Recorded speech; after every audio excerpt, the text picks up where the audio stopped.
Close to the shores of Africa, a necklace of small green islands floating in warm seas. They're called the Canary Islands, and they're one of the world's favorite tourist destinations. On March the 27th, 1977, two giant aircraft are heading there. The 650 passengers think they're on their way to paradise. They're on the road to hell. KLM 48. Their planes are diverted to a small airport on the island of Tenerife. As the day goes by, it becomes more and more choked with planes, and a thick fog sets in. Tension mounts. Passengers and crew are impatient to get to their final destination. We're going.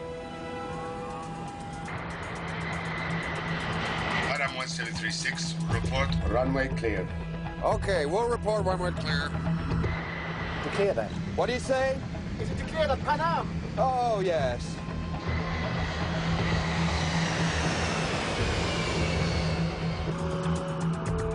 There he is. God damn, that son of a bitch is coming straight at us!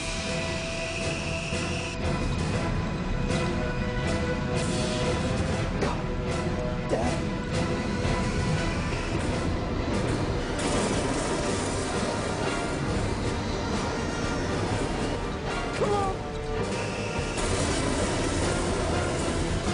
Come on, come!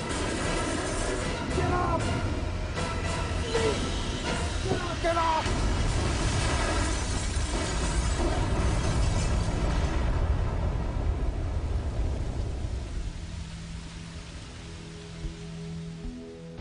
Words cannot adequately describe the horror. 583 people died, the worst air disaster in history. It was all over in seconds. For the handful that lived, they would be the longest and most terrible seconds in their lives. At first, I thought they had gotten to us the bomb. The only thing I could liken it to is if each molecule of air exploded. I looked in the cabin and everything was on fire. I thought, oh my God, we're trapped. We had 28 people in the upstairs lounge. The lounge was no longer on the airplane. Joan was standing there yelling, "Suzanne, take my hand." The engines were starting to disintegrate. I lost Joan's hand very quickly. I had put my hands over my face and said, Lord, today I'll see you. It was a survival mode that kicked in, and it was just get out of that airplane. I said, I will jump and try and break your fall.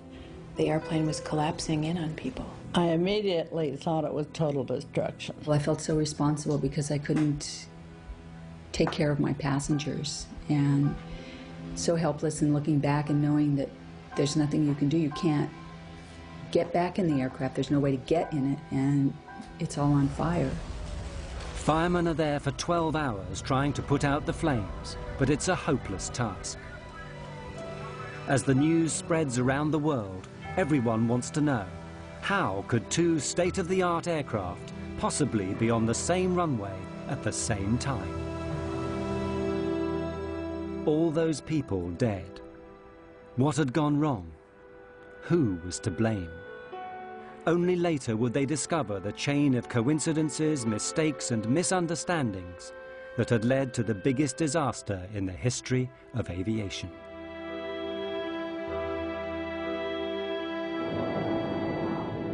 The story begins at midday on the 27th of March. Pan Am Flight 1736 is nearing the Canary Islands. This has been a long, long flight. The plane left Los Angeles via New York the afternoon before. Now the passengers are tired, looking forward to journey's end in the Canaries' capital, Las Palmas. So, you guys been to the Canaries before? You guys ever visited the Canary Islands? Yep. I had a great time there. Golden beaches. Oh. Grilled fish. Midnight swims. I could do with that. But this is the first time I've been routed this way. Me too. It's gone quickly. Yeah. And this particular flight was one of the first ones that was what we named a fly cruise trip. Most of the passengers were retirees. Their destination was Las Palmas. Then they would board a cruise ship and do a 10-day cruise. and then come back, and then they would be picked up again and flown back to the United States. What no one has told the passengers is the Canary Islands have their own local brand of terrorists. They're determined to get independence from Spain, which actually owns the Canary Islands.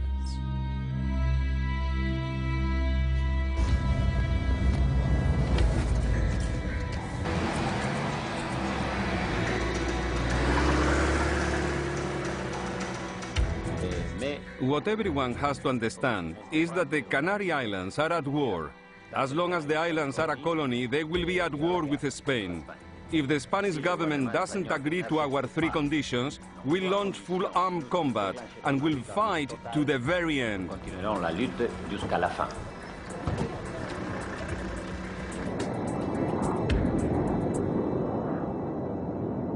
Six hours out of New York? I could do it again. Doesn't time fly when you're having fun? On board the Pan Am plane are 380 passengers, with 11 flight attendants to look after them. I was on the flight with my best friend, Suzanne Donovan, and we used to bid flights together, and we could do that. And we would, because we enjoyed each other's company so much. Hey, Susie, save some of that energy for Irene. Oh, wee. We're just going to go to Las Palmas and drop off the passengers and ferry the aircraft, which means flying it without any passengers, up to Paris and then stay in Paris. Few disasters are ever caused by a single event. It takes a chain of tiny coincidences, and so it was that day. Everything is going fine, but at that moment, the terrorists decide to act. And as luck would have it, they choose Gando, the airport for Las Palmas, where the Pan Am plane is due to arrive shortly.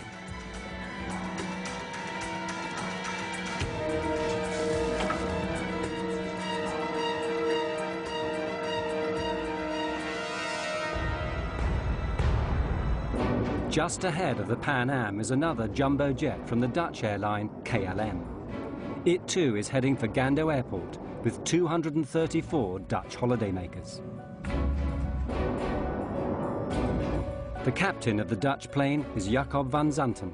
He's KLM's star pilot. It's his face that appears in adverts all over the world. Van Zanten is so senior, he hardly flies anymore. When he's not in the photo studio, he's in a simulator training young pilots, like the man in the next seat, Klaas Meurs.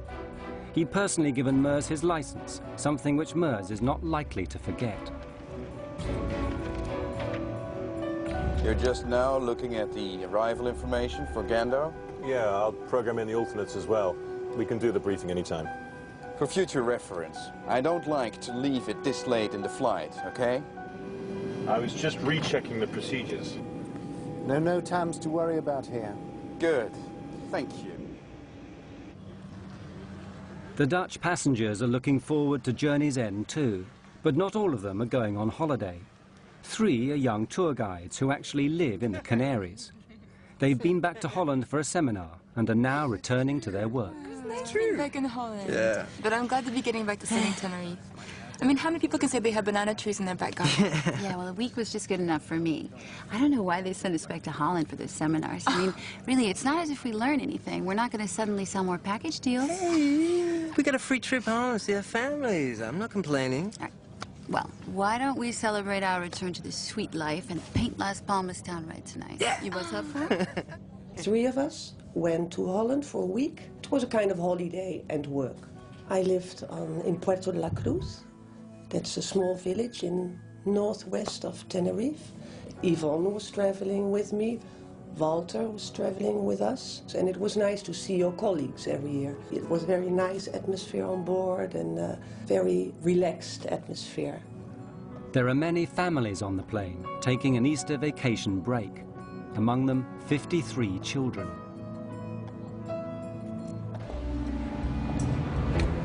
There are 2 bombs in the terminal. You have 10 minutes to save as many lives as you wish. We'll talk again. And so it begins, the first step on the road to disaster.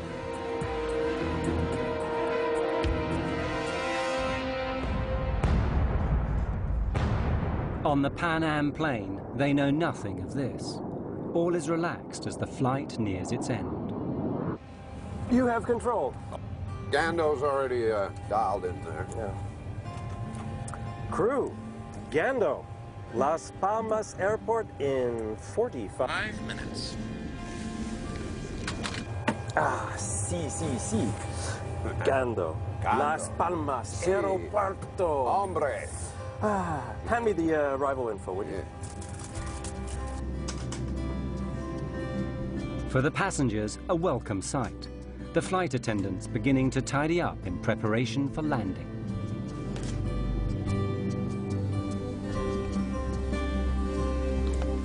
Here are your roses. They still look nice and fresh. Oh, lovely. Yes, a friend of mine gave them to me in the airport. I wish somebody would give me roses like that. Here, take one. I insist. I had worked very hard, and I was ready for a break. I had great anticipation for what we would see and hear and experience. For nearly everyone on board, this is the start of something special, the holiday they've always promised themselves. My husband and I were taking this trip to celebrate our 10th wedding anniversary. It was the first really big trip we've been able to take because we'd been in school forever and didn't have the resources to take a trip like this before.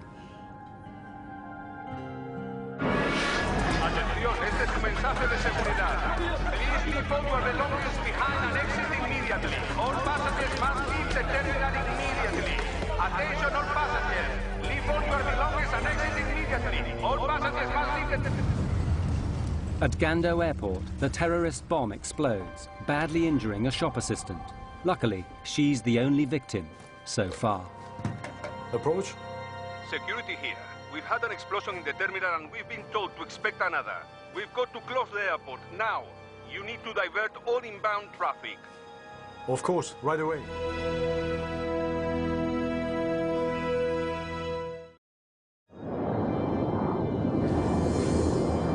Gando, KLM 4805 is with you now.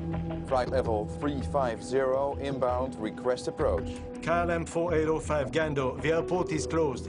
Divert to Los Olivos Airport via Tenerife VOR. Descent flight level 250. Well, how do you like that? I'm in serious danger of missing my dinner. 250 for you now.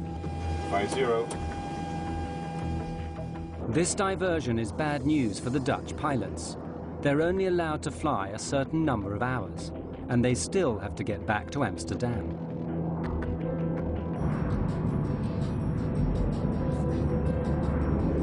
Gando, Pan Am 1736, good afternoon. We're on flight level 370, 120 miles west, inbound, approach. Pan Am 1736 Gando, the airport is closed. Divert to Los Olivos Airport via Tenerife VOR. Descent flight level 250. We filled her up at New York. Ask them if we can wait. What would you say, George? 2 hours up here? 2 hours easy. Gando, 1736 requests a hold over Las Palmas. We have enough fuel to wait about 2 hours. Negative, sir. I say again, the airport is closed. We had an explosion in the terminal. There's already a long line of aircraft in front of you. Expect halts at Los Olivos. Contact Canaries approach now on 118.5. Oh, that's just great. I think they just had so much traffic to deal with, they didn't have time to even consider giving an airplane clearance to hold or whatever. So that's what I assumed, that they had made up their mind, that they were just diverting everyone to Tenerife. So now both jumbo jets, along with many other aircraft, find themselves heading for Los Rodeos Airport on the island of Tenerife, half an hour away. It turns out to be a regional airport, more used to dealing with light aircraft than Boeing 747s. It has only one runway and about as much parking space as the average supermarket. But it's the only airport within striking distance.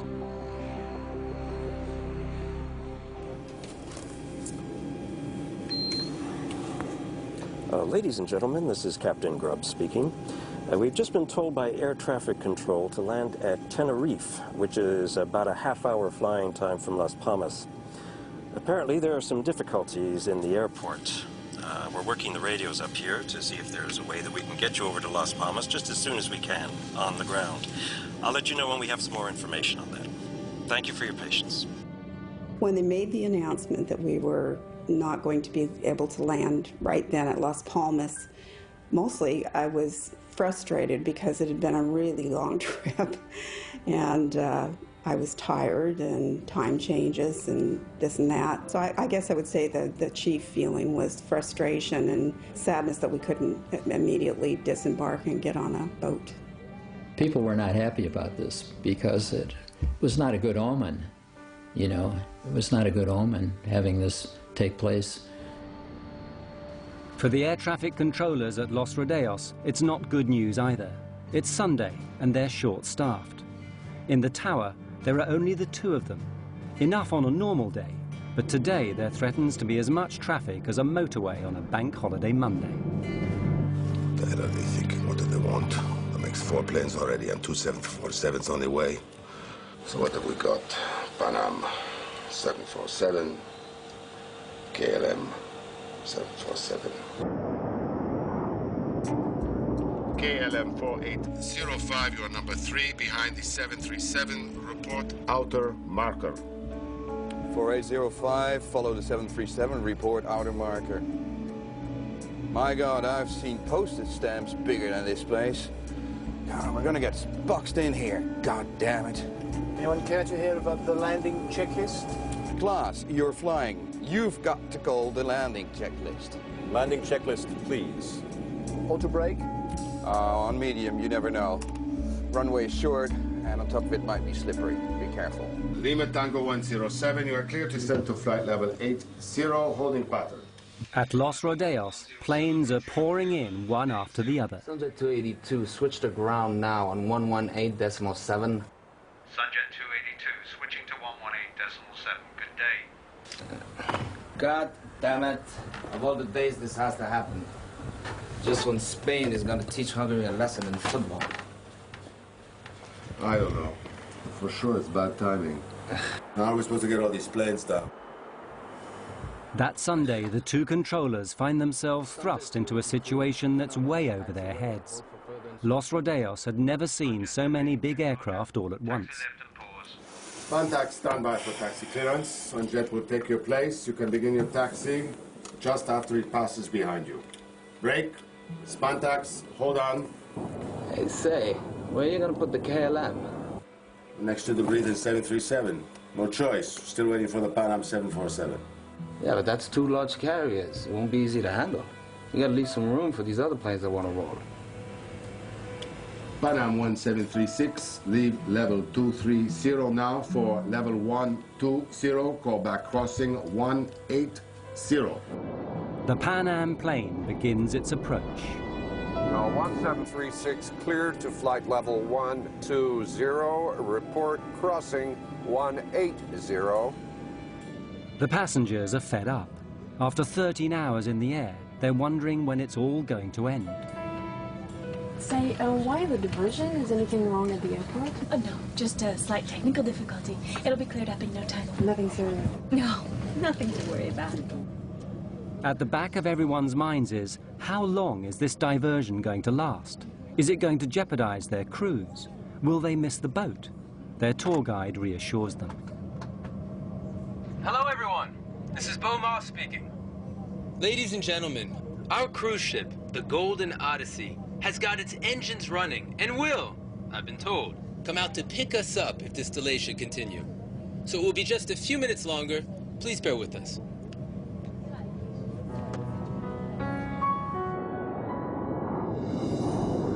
Auto brake selector on medium? We did the landing checklist. Auto brakes, medium. KLM 4805, clear to land runway 30. Roger, 4805, clear to land 30.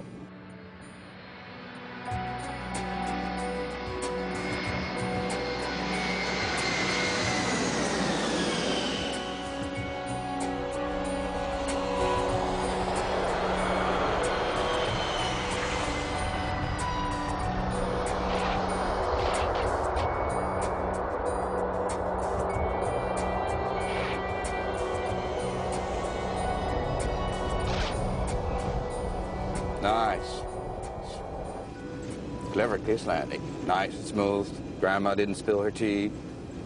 Next time, just get the plane stopped. Don't eat up all the runway. You never know. Okay? Right. I think he wants us to park parallel to the 737. All right. You've got room on my side. You can turn. Stop. Brake here. Stop. All right. That'll do. That'll do. Good, good, good. Los Radios ground. KLM 4805. 4805 ground. Yes. Any idea how long we're going to be here? Negative 4805. We're waiting for the word from Gando. Well, then, we need to get our passengers in the terminal so they can be more comfortable. How many passengers do you have on board? 273 passengers. I'd rather not have them in here moaning and complaining. Roger, we're sending a passenger bus. Thank you. But this might only take a few minutes. Or it could be hours. You want to tell them to stay in there? The controllers are now stuck in the middle of a traffic jam, the likes of which have never been seen before at this airport. The tarmac is getting bumper to bumper. Miguel, take a look at this. Make it fast, man. We already got 2 aircraft blocking Charlie 1 and Charlie 2. The only option is to start lining them up down here. Not everyone's gonna make that turn onto Charlie 3. I already thought about that. We can squeeze the Pan Am 747 through here. How do you get them out if we ever do get them out? We'll have to backtrack them. Taxi down here, turn around, take off. He's gone, do the next one. We'll be here all night, you know that, right? Or you can go out there and pave us another runway. Maybe I do. Rodeos approach, Pan Am 1736. There is some method in their madness. Sooner or later, they'll have to get all these aircraft out again. Since all the taxiways are blocked with aircraft, what they propose to do is to use the main runway as a taxiway instead. The planes will take it in turns to taxi down to the far end, turn round, and take off. Ladies and gentlemen, we apologize for this delay. While the flight crew... The Dutch plane waits on the ramp. Its passengers should be spending this afternoon on the beach. Instead, they learn they're going to spend it hanging around the departure lounge of a small airport. No. We're going to visit another airport first, Los Rodeos. Then we'll be going to Las Palmas. Los Rodeos? Yes. Go on. Let's get your shoes on. It is weird. Robina, Walter and Yvonne actually live and work on this island. So when they eventually get to Las Palmas, they'll have to get another plane to bring them straight back again. Well, maybe we could get off here. Yeah, and what about our bags? You're so materialistic. Just because you want to see Paul doesn't mean the rest of us have. Robina wants to see her boyfriend Paul in Tenerife tonight, not spend it in Las Palmas. I miss him so much after this week in Holland. I could skip Las Palmas, to be honest with you. We're moving. Let's go. Bye. See you. Bye. You all right? Yeah. You don't look it. It's not right. There's all these planes. I get a bad feeling about this.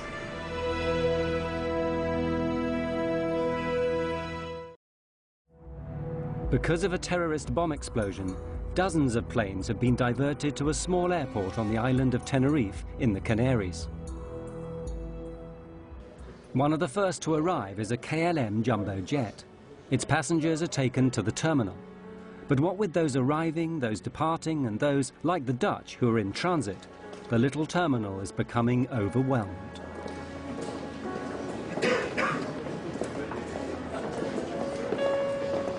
Pan Am 1736, short final for 30. Pan Am 1736, clear to land, 30. And now the Pan Am is arriving, just to make matters worse.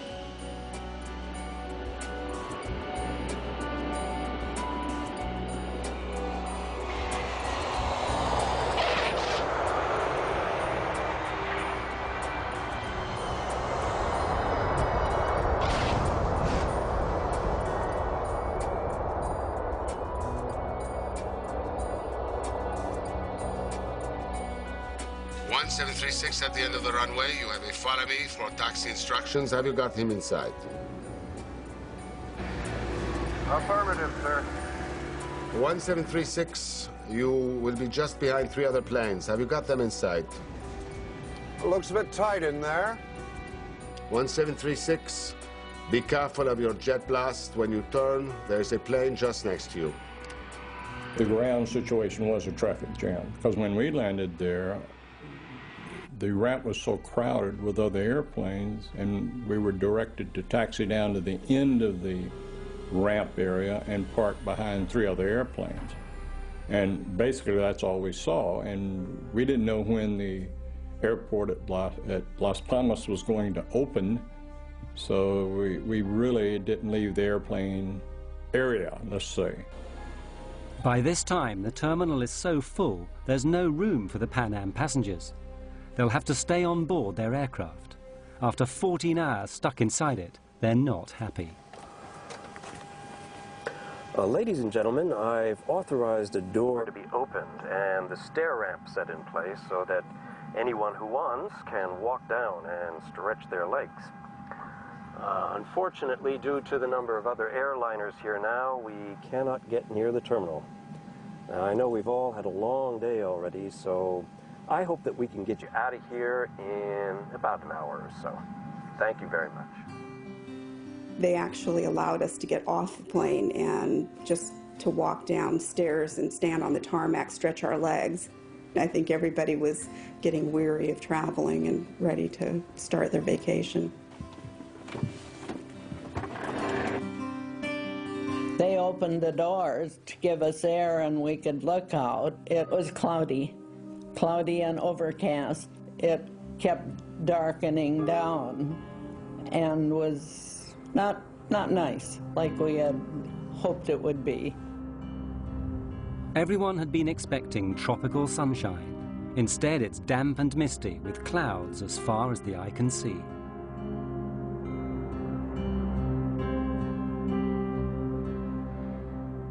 I'm worried we're going to get caught by this fog.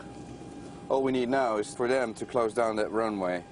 Yeah, we need them to get a move on, or else we'll be spending the night here, and then hello duty time limits. Any idea of how much longer we've got before we need to get another crew down to take over? Yeah, well, it says here that the company time limits are 10 hours of flight and an amplitude of 13 hours, and that's with 1 stopover.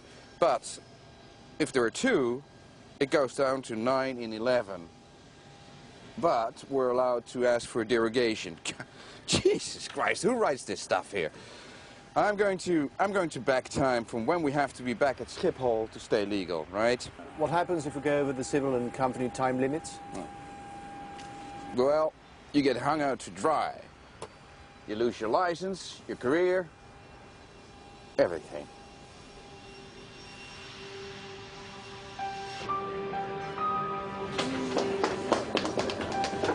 That's it, it's all settled. We can stay here in Tenerife. It's so stupid to go to Las Palmas now. We just have to come back tomorrow. And Paul's waiting. Let's get a taxi. Hey, slow down. Can't Paul wait another 24 hours? And they were making plans, you know, we're going to have dinner here, and then we're going to have a drink there, and we just wanted to go back to him. In the end, it's love that saves Rubina. I met Rubina in December 1976.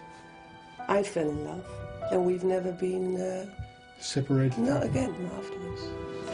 Why don't I pick up the bags and see you guys and stay together? Stay. You know, Walter and I actually know how to have a good time without you. Yeah. You'd just be a drag anyway, thinking about Paul the whole time. Really? Great.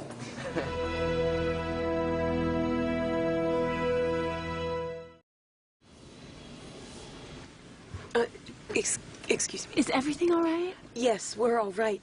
I am a bit peckish, though. Maybe we could get something to eat. I'm sorry. There is nothing left on board. Maybe just a cup of coffee and a biscuit?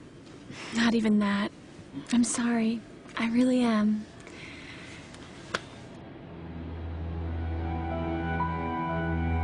That was a long 4 hours without coffee or pop or anything. We had no food to serve. We had only the one meal that had been boarded in New York. We'd already served that before landing. That was really all we had to serve.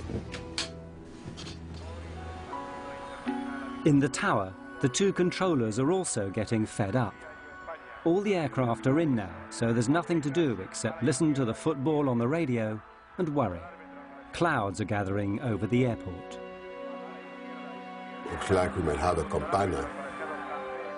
Yeah, these clouds are ready to jump down. A little more coastal wind, a drop in temperature, and we'll be covered in clouds.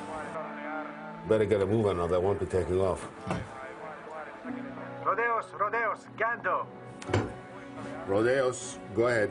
Gando to Tenerife ATC, we've just reopened. Temperature is 20 degrees. Winds light and variable. Arrivals raining 2-4. Gando will start sending them your way. We're at 14 degrees, fog and light rain. They'll be glad to get out of here. Let's get started. Should be tricky getting all these planes in line. Oh, we'll be all right. We'll just have to take it slow. No doubt about that. I just hope we won't still be here tomorrow. At last, everyone can leave. Well, here we go. To all aircraft, Gando is reopened. You can ask for startup and clearances at your discretion. Ladies and gentlemen, may I have your attention, please? Gando Airport has reopened. Your flights will be reboarding shortly. Please make your way back to the gate as quickly as possible when your flight is called. Thank you for your attention. Para el embarque, boarding was very complicated because when the passengers were called for their flights, they were scattered throughout the airport, in the cafeteria or buying souvenirs. We had to go around the map, and in fact, some passengers never did board the aircraft. Okay, right, so we need to leave within the hour, then make it a short stopover at Las Palmas, and we'll stay legal, all right? Willem, since we're trapped in here until the passengers get back, we might as well take on some fuel.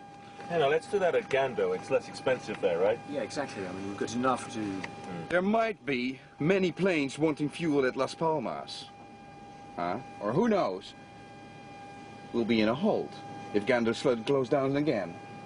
While I'm sitting here in this seat, I make the decisions. You might have a point there.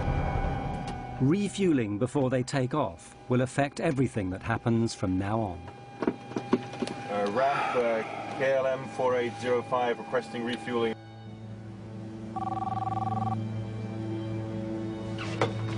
Yes? We're going to refuel during passenger boarding. Apply the necessary security measures. Information lights on, toboggans armed for doors without step ladders. And do you know when we will be in the air again? My crew is starting to wonder about their shift time. Tell them whatever they like. I'm trying to save us some time here, okay? Certainly, Captain.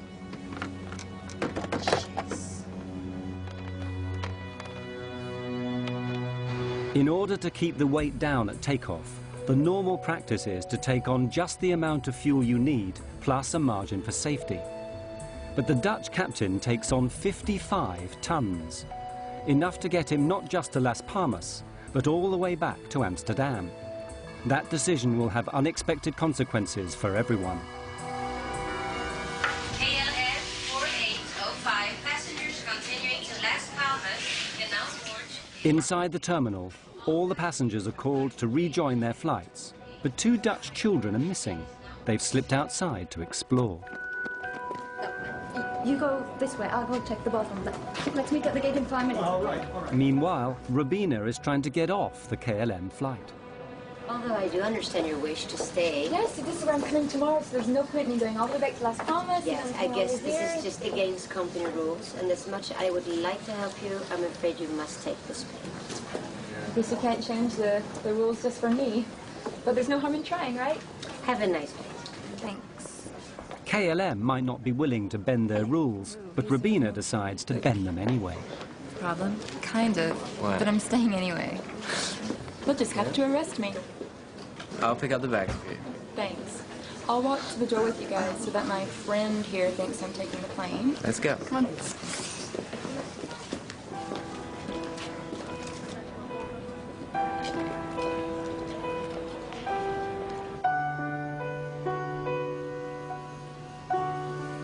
they wanted me to go with them. And they really tried to persuade me, and I tried to persuade them to stay.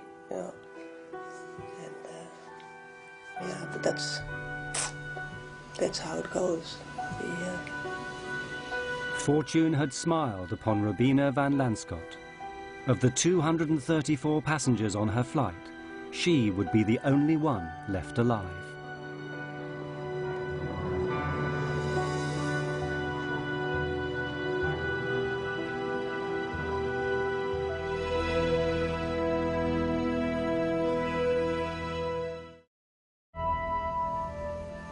The temperature is 14 and falling.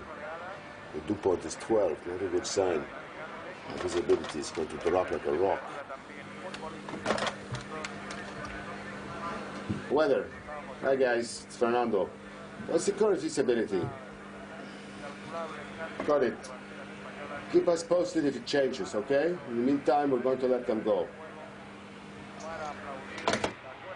The controllers need to move quickly before the weather closes them down. But some planes can't move. Rodale's ground. Pan Am 1736 request clearance. Las Palmas latest weather and taxi instructions. 1736, there's a delay for you. The KLM in front of you is refueling. Oh, come on, let's try to get around him. But there's going to be a revolt back there if we don't get moving soon. Ground, we'll try to sneak past him here. The Pan Am captain does his best.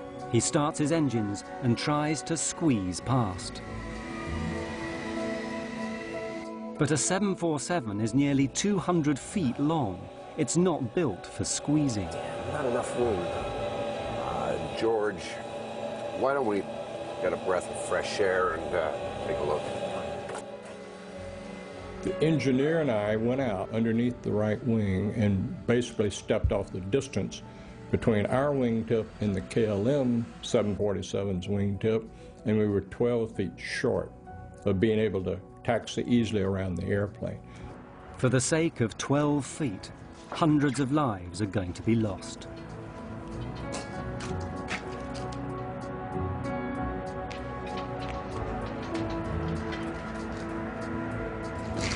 Did you notice that when we were coming in? The volcano, amazing, isn't it? Legend has it the devil himself lives on Mount Teide. 12,000 feet, highest point in Spain. It's always in the clouds. So you must get socked in here all the time. Yeah, warm, moist air comes screaming across the Atlantic, hits this island, gets cooled down, and wham, you're in the soup. Well, the tourists start screaming. KLM 4805, this is Pan Am 1736. What's on to you? We're stuck behind you guys. Have you got any idea as to what time you'll be rolling? 35 minutes. KLM out. He hung up. Oh. Nice man. We're stuck behind him, that's all he's got to say. What an ass. On the KLM, more frustration. That's the count. We're missing 4. It must be the family from row 33. All right. I'll let you tell the captain. I have prepared the cabin for the cuff. Gee, thanks. I know. Roberto, you have to find them. Please, hurry up. Please. Okay. Captain? Yes. What is it now? We're missing 4 passengers. We have 273 passengers back there who will be spending the night in here if we don't get moving. Now, unless you want to be locked in there with them, I suggest you get over to the terminal and drag them in here, now! On the Pan Am plane, the passengers have had enough. Most of them left home some 18 or 20 hours previously. They've been up all night, stuck in an airplane seat. They're tired, jet-lagged, and they understand less and less why all these other planes seem to be taking off, but not them.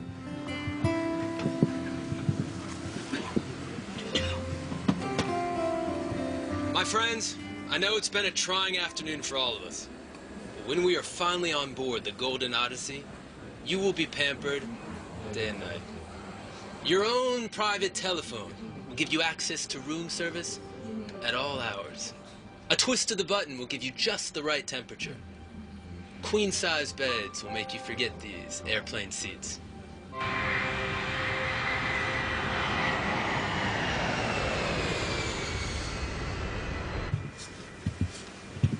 Miss, I can see the other planes are taking off. What's the holdup? I mean, we were here longer than those other planes. We'll be leaving in just a moment.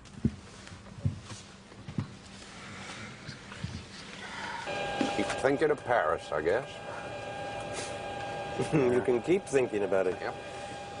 Moulin Rouge, maybe? The old Moulin Rouge. Dancing girls? Dancing girls. Da, da, da, da, ya, pa, pa, pa, pa, pa, pa. Da, da, ya, ya, ya, pa, pa, pa, pa, pa, pum. Da, da, da, da, Ya, pa, pa, pa, pa, pa, pa. Dum, dum, dum, pa, pa, whoop, pa, pa, pa, pa, pa, pa, pa, pa, pa, pa, pa, pa, pa, pa, pa, pa, pa, pa. Bum, bum, bum. Never get there. We get there. Around about this time, the ground controller, Roberto, manages to find the two missing Dutch children. Where have you been? Come on. Hurry up. They're only waiting for you to take off.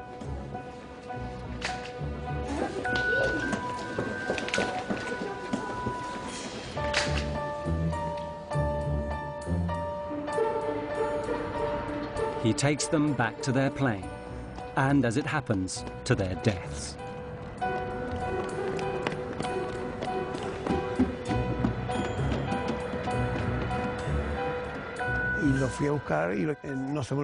I'll never forget that. If I hadn't found them, they'd be alive today. But was it destiny?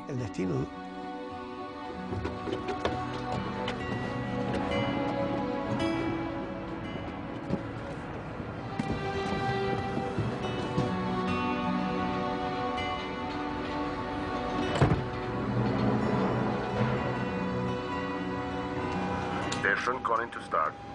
Ground. KLM 4805 is ready for startup. 4805, clear to start. Checklist before startup. Plane free, blocks in place, doors shut and checked. Ready for startup in sequence 1, 2, 3, 4. Affirmative, ready on 1. The KLM pilots start their engines one by one and prepare to go back out onto the runway for takeoff. If the weather were good, there'd be no problem at all. But everything is changing rapidly, and for the worse.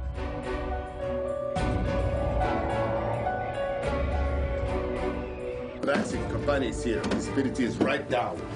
We've fallen from 10 to 3 kilometers in the past half hour. But there's good wind. There will be some hole. Yeah, but let's face it, the weather is not going to get any better.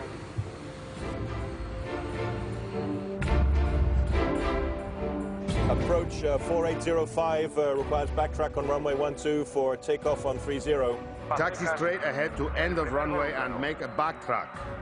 Roger, make a backtrack. 4805 is now on the runway.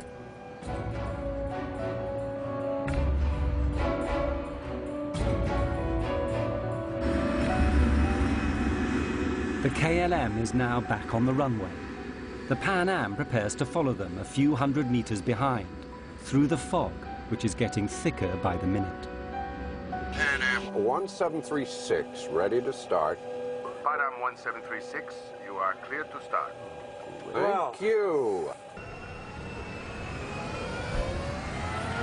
Please make sure your seat belts are fastened, your tray tables are closed, and your hand baggage is stowed beneath the seat in front of you. The weather's taking a real dive here. Yeah, looks like we're getting sucked in. Hey, ask him to turn down the fog machine, will you? Pan Am 1736 clear to taxi on runway following the KLM. Pan Am 1736 following KLM. Basically, our instructions were to follow KLM, to backtrack down the runway. Now, backtrack means that you're taxiing down the runway in the opposite direction of the takeoff, following KLM. 335 tons of Boeing 747 turn out onto the runway, at first traveling at about 15 kilometers an hour, but not for long. A fog bank started on the right hill. This particular airport is situated between two fairly big hills. And we saw the fog bank come off of the right hill and proceed down and stop right on the runway. So our visibility went from unlimited to 500 meters. We lost sight of the KLM airplane. I'll have 2 planes tailing on the runway. Keep some healthy separation. Visibility is dropping every second. Now they can't see much out there. They certainly can't. The KLM plane is groping its way through fog.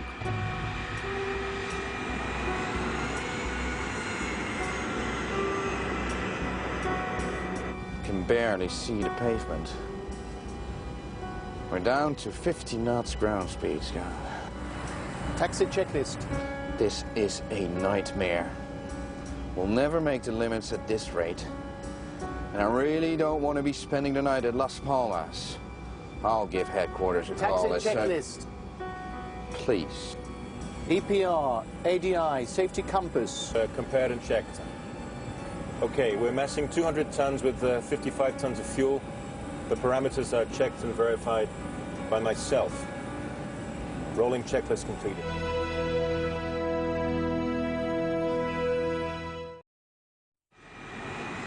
The two aircraft are following each other on the same runway, but no one can see a thing. Everyone is nervous, especially the American pilots. They know that before long the KLM will turn round and come back down the runway at full speed, taking off. They have to get off the runway, but where? Pan Am 1736. Pan Am 1736, approach. We were also instructed to taxi down the runway, is that correct? Affirmative. Taxi into the runway. And leave the runway third. Third to your left. Third to the left, okay. Third, he said?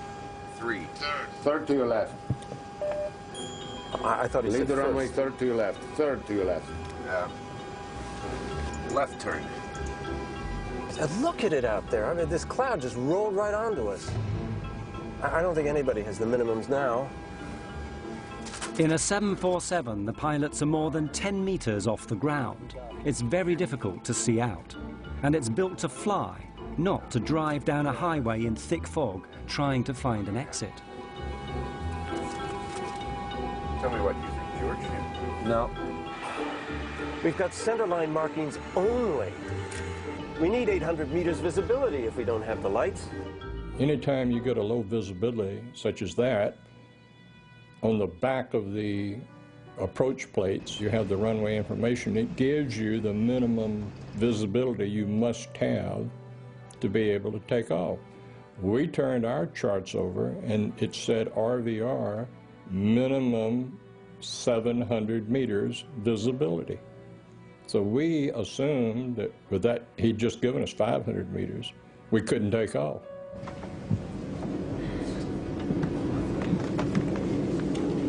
My feet are killing me. Something tells me this isn't going to be over anytime soon.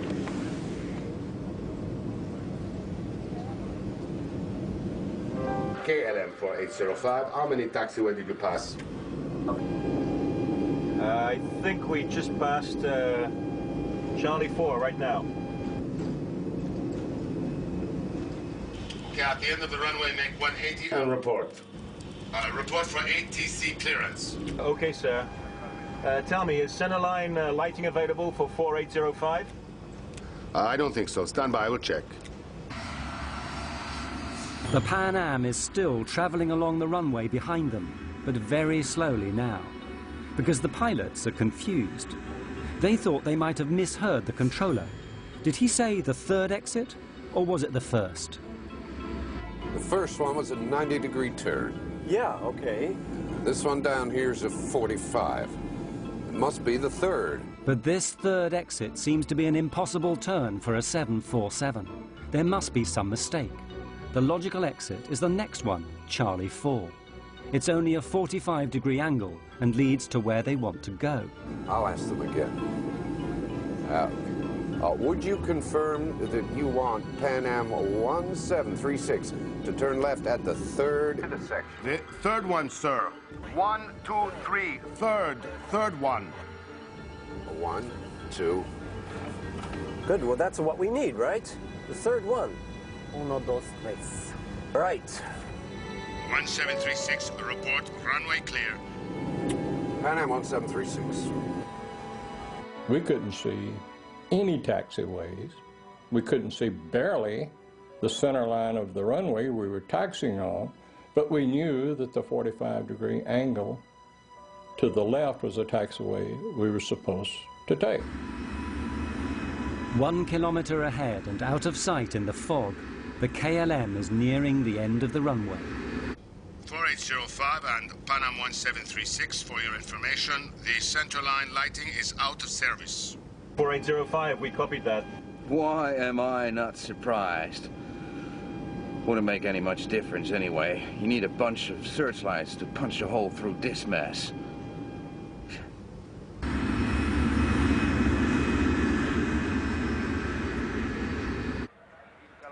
Back in the control tower, things are becoming stressful too. For several minutes, they've been unable to see either of these two big jumbo jets on the runway. They don't have ground radar like a big airport. To all intents and purposes, they're working blind. I lost them. I can't see no visual contact. I hate working like this, blind when the planes are on the ground. Even they don't know where they are. They're doing well, Devin. There's good separation distance. Pan Am 1736 approach. Position, please. 1736, just checking that... That's the 45 there. Yeah? Yeah, that's this one here. Yeah, I know. Okay, the next one is almost a 45. Yeah, but it goes, but it goes ahead. I think it'll take us to the taxiway. Yeah, just a little bit, yeah. Okay, for sure. Maybe he counts these as 3. Oh, I like this. On the KLM, Captain Van Zanten knows that he is now very close to the minimum visibility for takeoff. There's a good chance he's going to be trapped on the ground, forced to spend the night at Los Rodeos. Not an enticing prospect. Christ, bloody weather. Klaus, give me takeoff speeds. Yeah, okay. The V1 will be 120 knots and the VR is 135 knots. I'm preparing the frequencies, 139 and 138.7. Lights on. Affirmative. Strobes as well. Of course, the people in the back have no idea about any of this. The way that everything is clicking into place. That's it. Just one last hop and we'll be there. Okay? Goody. Is it going to be a long holiday? Just like last year. The only thing which might alert them is the fact that the view from their windows is now down to just a few dozen meters. Where's the wing gone? It's hidden by the fog. What? A frog? A big green frog? Don't be silly, just calm down. But... Shh. Chewing gum to pop your ears? Yeah, sure. Thanks. I wonder if Rubina will have a good time tonight. Oh, are you worrying about her? Oh, she always manages to have a good time. That's true. At the end of the runway, the plane begins its 180-degree turn. How many have taken off now? Feels like we've been taxiing for hours. I can't see anything. Do you think they can see any better out the front? Maybe, yeah. Yeah? There's a lot of fog out there. It's just after 5 p.m. The two aircraft are now face to face, a kilometer apart, unable to see each other in the fog.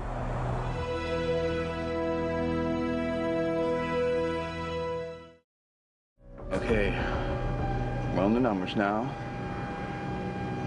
Can't be far from the threshold. You can just about see the white center line. I've left the body gear on to have to turn around. I've got 8 greens on the undercarriage. Wipers on. Lights are on. I said wipers on. All right, there you go. Okay, we have 700 meters visibility here now. Wait a minute. We don't have ATC clearance. I know that. Go ahead, ask. KLM 4805 is now ready for takeoff. We're waiting for ATC clearance. KLM 4805, you're cleared to the Papa Beacon. Climb to and maintain... ATC clearance is the route the aircraft intends to take once it's left Los Rodeos. But it's not permission to take off. That has to be obtained separately. Las Palmas VOR. Roger, sir. We're cleared to the Papa Beacon, flight level 90. Right turn out 040 until intercepting the 325. We're going. No! Stand by for takeoff, I will call you. And we're still taxiing down the runway. Pan Am 1736. Pan Am 1736, report runway cleared. Okay, we'll report when we're clear. Thank you, 1736. He asked us, were we off the runway? And I responded back, negative. We are still on the runway, but we will report clear of the runway. That was the last thing I said over the radio. Let's get the hell out of here. Yeah, he's anxious, isn't he? Yeah, and now he's in a rush.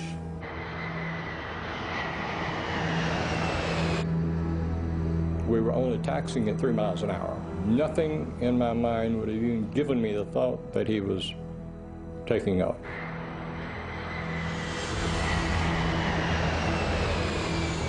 Isn't it clear there? What do you say? Isn't it clear that Pan Am? Oh, yes.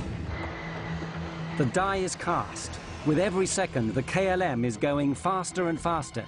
At the same moment, the Pan Am reaches the number 4 exit and begins to turn off the runway.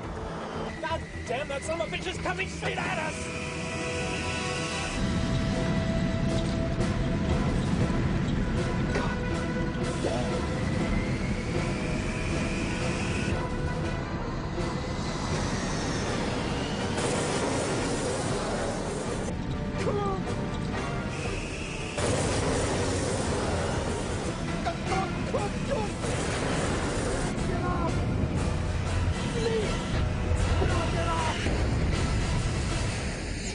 When he hit us, I didn't think he'd done us that much damage because the airplane very quickly shuddered. The first thing was this huge, loud noise, and the only thing I could liken it to is if each molecule of air exploded. That's the way I thought of it afterwards. It just was so loud. At first, I thought they had gotten to us the bomb, and it came up and slammed down. The lights went out, and flames came through.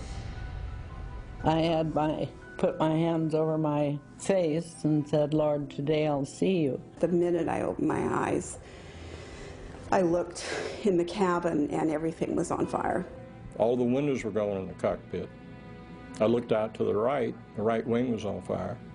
I looked back to the left.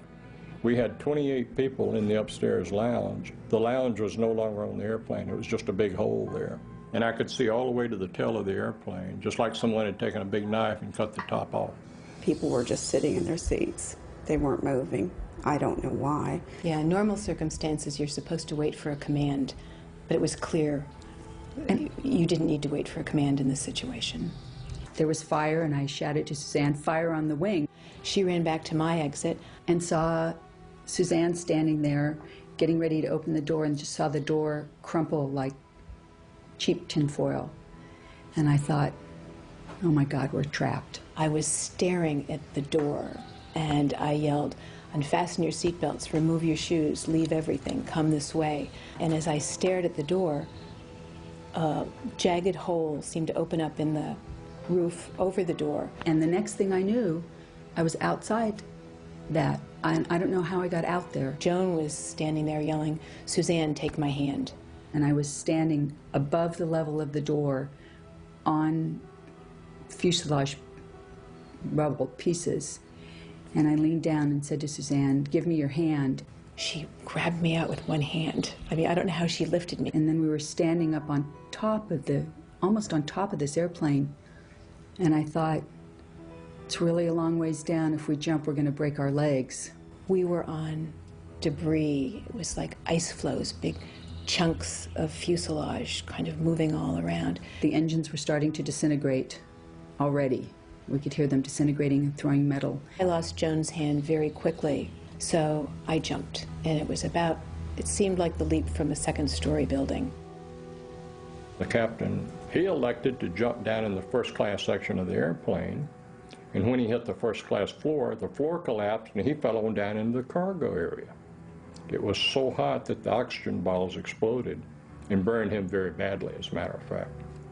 It was a survival mode that kicked in, and it was just get out of that airplane.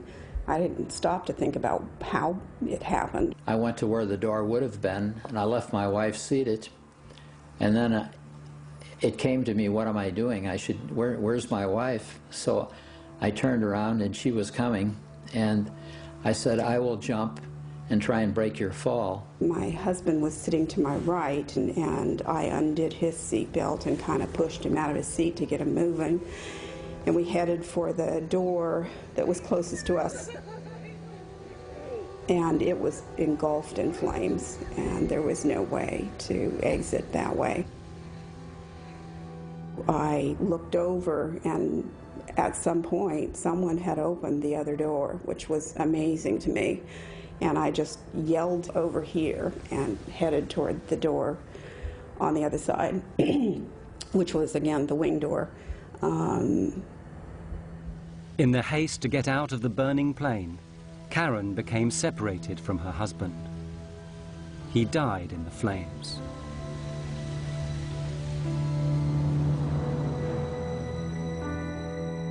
I immediately thought it was total destruction. It never dawned on me that I would make it. But I thought, hey, you know, do something. Don't just sit there, do something. I just went over the seat backs, and I'm not that athletic really, but I went over 3 rows of seats. One man was sitting there looking like I need help, but I couldn't help him. When KLM hit us, all communication stopped. The tower called and couldn't get any response from either the KLM or ourselves. There was an airplane in the holding pattern right above Tenerife. Called the tower and said, I see smoke and wreckage on your runway. Rodeos approach Sterling 105. We're downwind from runway 30 and something's glowing on the field. Looks like a fire. Are you aware of any fire? Shit, this can't be true!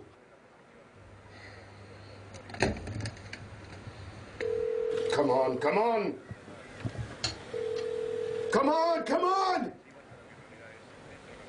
He hits the emergency warning. After KLM hit us, he went on down the runway and hit on the runway 1,500 feet down, closer to the tower. So when the fire truck and the ambulance came out, they got to him first. So no one came to us for quite a while. As a matter of fact, I remember thinking, I wonder why somebody hasn't gotten out here to help us.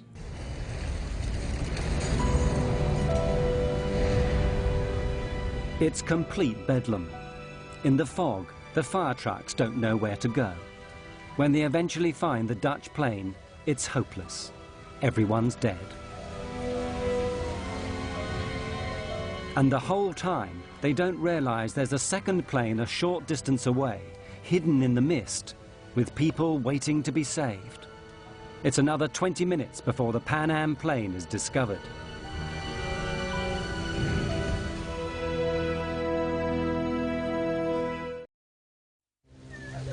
Only 20% of the Pan Am passengers get out alive, and most of them are gathered on the left wing, which has somehow miraculously remained intact.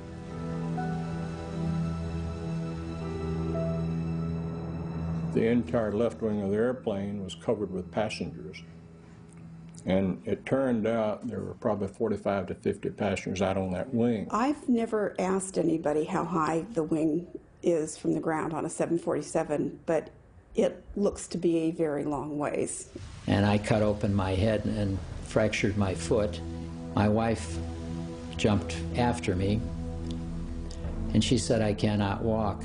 And I dragged her on her side for probably a block and a half away from the plane. The motors were going full tilt, and I didn't want to get over where the motors were, so I sat down by the body of the plane. I had no comprehension at that moment that I would be jumping off the wing and In the debris, you knew there were trapped passengers and people, and there was absolutely nothing you could do to help because the airplane was collapsing in on people. Only one door was opened by a crew member, and that was one of the black flight attendants who did that. And she lost her life when the engine disintegrated and debris hit her. And I thought if we could just walk around to the other side of the plane, we would find all of the passengers and our other fellow crew members. Which, of course, wasn't the case. Even 20 minutes after the disaster, the controllers in the tower still have no idea how serious things are. Departing aircraft. All departures are suspended until advised. Hello.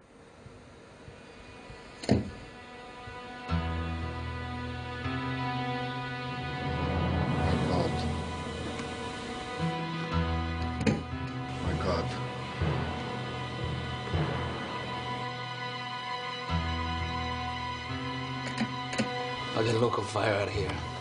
Notify the ambulance. We have an emergency. We need every vehicle they've got. We're done. It's can't be our fault. I mean, I told him to clear the taxiway.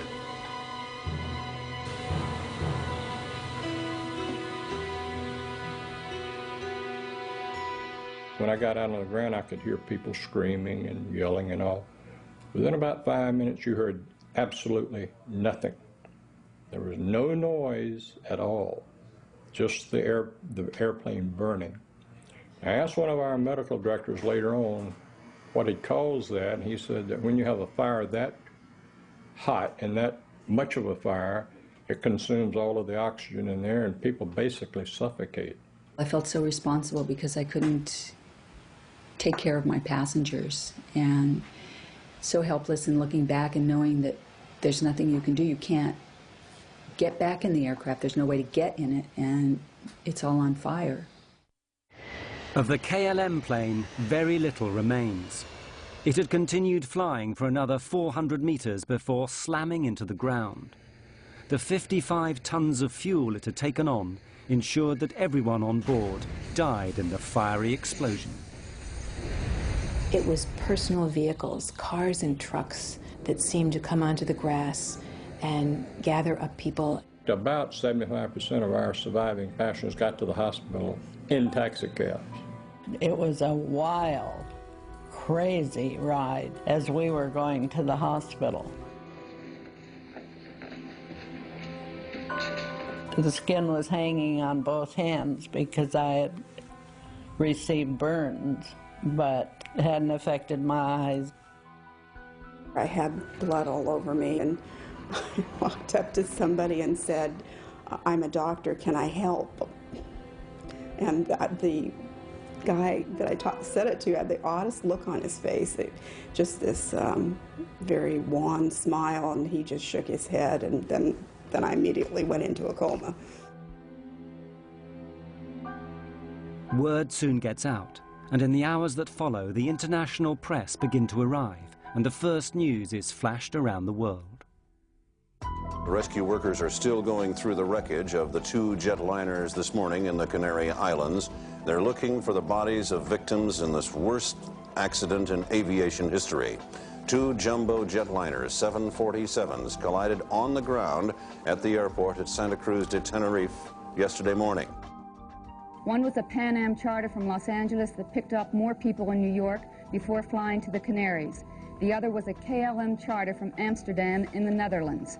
They set up a morgue in one of the hangars, and it was huge, and they had all of the nearly 600 bodies in that particular hangar, or temporary morgue. The death toll rises to 583 people, nearly twice as big as any previous accident.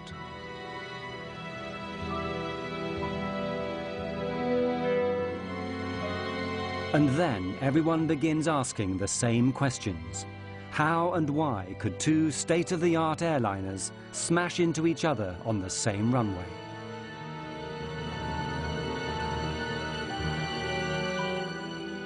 Very soon, a whole army of investigators begins arriving from the 3 countries involved, Spain, Holland, and the United States.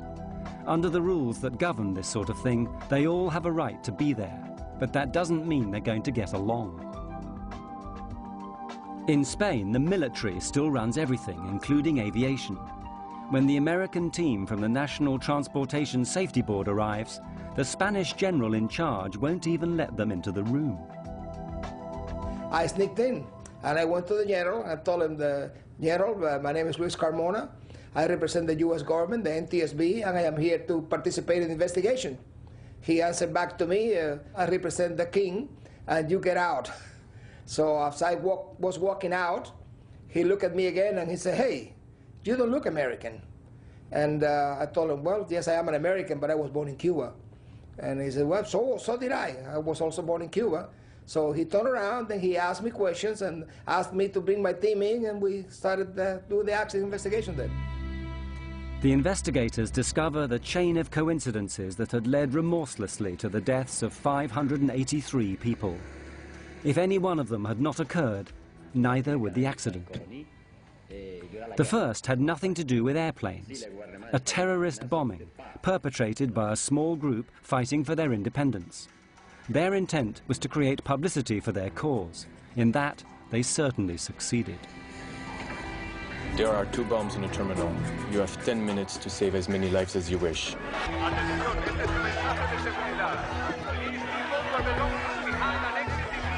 The airport is closed. Divert to Los Olivos Airport via Tenerife VOR. Descent flight level 250. Because of the bomb, all air traffic was rerouted to Los Rodeos Airport on the neighboring island of Tenerife. But it's a small regional airfield with only 1 runway. A 747 can land there. The runway is long enough, but that's all. The airport is ill-equipped and unable to handle that amount of planes or people. Lima Tango 107, you are clear to descend to flight level 80. Sunset 282, switch to ground now. Contact standby for taxi clearance. KLM 4805, clear to land runway 30. Pan Am 1736. Pan Am 1736, short final. As luck would have it, this tidal wave of traffic happens on a Sunday afternoon, when there are just 2 controllers on duty. They're good, but not used to handling as many airplanes as on that day. Big airplanes that need lots of room to park. They are confronted with an enormous jigsaw puzzle. We'll be here all night, you know that, right? Or you can go out there and pave us another runway. Meanwhile, in the KLM cockpit, the stress is mounting. Any idea of how much longer we've got before we need to get another crew down to take over? Yeah, well, KLM had recently introduced new company rules which handed out severe penalties for pilots who exceeded their flying hours. What happens if we go over the civil and company time limits? well, you get hung out to dry. You lose your license, your career, everything. The KLM plane has to get away before 5:30 that afternoon or abandon the flight. Hundreds of passengers would then have to be found hotels on this small island. A new crew would have to be flown in from Amsterdam. The expense would be enormous. Willem, since we're trapped in here until the passengers get back, we might as well take on some fuel. But that seemingly simple decision seals the fate of everyone aboard the KLM. Refueling not only delays him for half an hour and the Pan Am stuck behind him, it makes the KLM plane so heavy it'll be unable to lift off and clear the Pan Am plane on the runway. The half-hour delay has another effect. During that time, the weather changes abruptly. Los Rodeos is an unusual airport. It's on a plateau high in the hills. The Los Rodeos Airport is at 2,000 feet elevation, and the normal clouds in the area, they stay about 2,000 feet. So when the wind blows the clouds over the airport, it closes the airport. The visibility goes to zero. And it goes on and off all the time.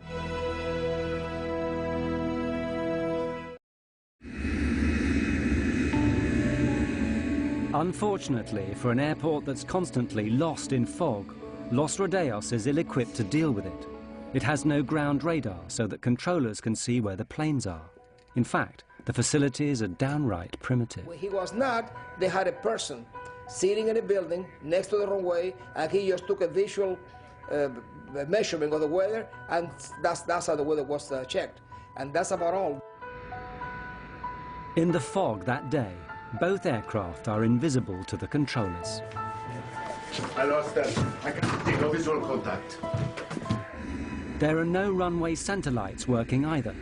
Visibility is on the borderline of what is safe. In fact, as far as the Pan Am crew is concerned, it's below the legal minimum, so no aircraft can take off. Look at it out there. I mean, this cloud just rolled right onto us. I don't think anybody has the minimums now. But the Dutch are working to a different set of rules. The scene is all set for a disaster. What will actually trigger it? The Dutch investigators thought they'd found the reasons. God damn it. Of all the days this has to happen. Just when Spain is going to teach Hungary a lesson in football. The controllers, they say, were listening to the football on the radio. Perhaps their minds weren't on the job. Furthermore, their bad English had confused the pilots. Taxi into the runway. And leave the runway third. Third to your left. Third to the left, okay. Third, he said? 3. Third to your left. I thought he Leave said the first. runway third to your left. Third one, sir. 1, 2, 3. Third one. 1, 2. Good, well, that's what we need, right? The third one. Uno, dos, tres. We were listening to the controller talking to the other airplanes. We were listening to the controller giving the ATC clearances, the taxi clearances. And he spoke clear enough English for anyone, I think. So I'd have to say no, I don't think the controller was involved at all. I don't think he had any fault at all in this accident. 1736, just checking that. That's the 45 there. But the Dutch haven't finished yet. Yeah, that's this one here. Yeah, I know. They make an even more controversial claim, one that provokes a blazing row, that the Pan Am plane had caused the accident by being on the runway when it shouldn't have been. They hadn't followed orders to turn off. Okay, for sure. Maybe he counts these as 3. Oh, I like this. They were going to taxiway 4. He was instructed to go on 3, but he had to go 4 because taxiway number 4 was the one that had 45 degrees, and it was easier for the 747 to access it. We said, confirm which taxiway you want to take. And he says, the third on your left, 1, 2, 3, the third on your left. And here again, I still believe this. I think he had seen us go by the first one, and when he says count 3 more taxiways, the third, 1, 2, 3, we were doing exactly what we thought he meant for us to do, and I still think that's what he meant for us to do. It was the logical taxiway to take. Whether they should have taken the third or fourth exit became largely irrelevant anyway, because it became clear that Captain Van Zanten had made one of the most elementary mistakes a pilot can make. He'd taken off without permission. We have 700 meters visibility here now. Wait a minute. We don't have ATC clearance. I know that. Go ahead, ask. KLM 4805 is now ready for takeoff. We're waiting for ATC clearance. KLM 4805, you're clear to the Papa Beacon. The KLM is given its ATC clearance, which is simply the route it must follow after takeoff. Now, it must wait for permission to take off. 325 radial at Las Palmas VOR. Roger, sir. We're cleared to the Papa Beacon, flight level 90. Right turn out 040 until intercepting the 325. We're going. But why didn't his crew stop him? It's very difficult for a co-pilot or a flight engineer to tell the captain, hey, look, you missed something. Tenerife exposed a problem that had long existed in commercial air travel. The pilot was regarded, and often regarded himself, as God. The captain is always right. He's never wrong. No junior officer was ever going to contradict the airline's top pilot, the man who'd given him his license. Panam 1736, report runway clear. To clear that. What do you say? Is it to clear the Pan Am? Oh, yes. Captain Van Zanten, highly stressed, knowing that he has to take off or abandon the flight. His crew, aware that he's done wrong but frightened to tell him. Disaster is now inevitable. God damn.